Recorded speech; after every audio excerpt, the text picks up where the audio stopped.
Well, we're back on the S10. We got some blower issues. The fan wasn't working properly with the speed control or even the blower. So the first thing we wanted to check was this resistor pack on top of the plenum. These trucks have been known to have issues with that pack. So we'll have to pull that out and check that. Check the resistors, the blower. Motor is located kind of tucked underneath the passenger side fender. That's the computer and the coolant jug, and we'll have to move those up out of the way to pull that motor out. So we'll get started. Another picture of the resistor pack for the motor. It's got 3 7mm screws that just come out and unplugs. Pull it straight up and out. And you can look at the resistors on it. This one, if you look at the one on the left, it's kind of twisted. You can tell that it's been hot.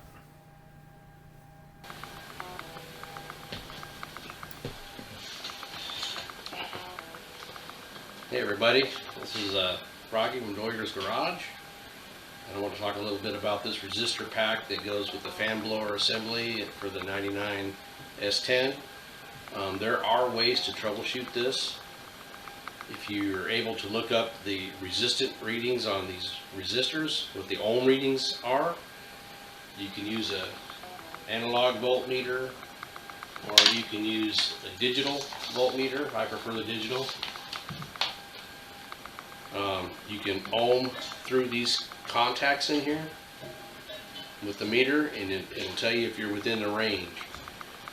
I tried to look up the ratings for these resistors, and I couldn't find it online anywhere. And the pack that it came in didn't have anything listed, but this whole assembly was like $12 to $15, so it really wasn't worth messing with.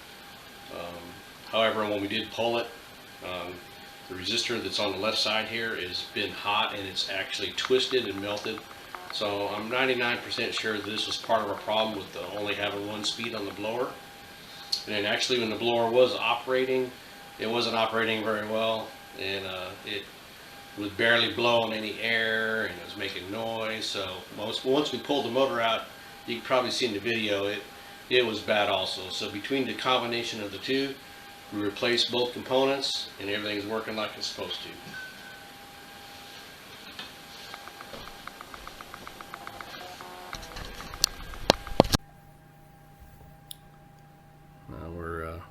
Got the blower motor pulled out.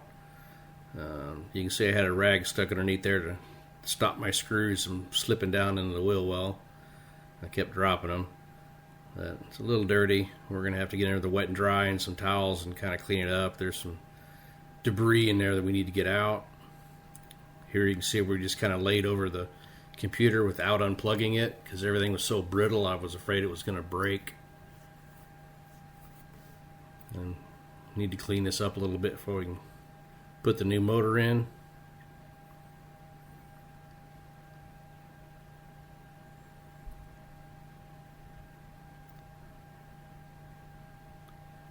Here you can see where there's we've cleaned it up, and we did get the motor out, and I wonder what the problem was with it.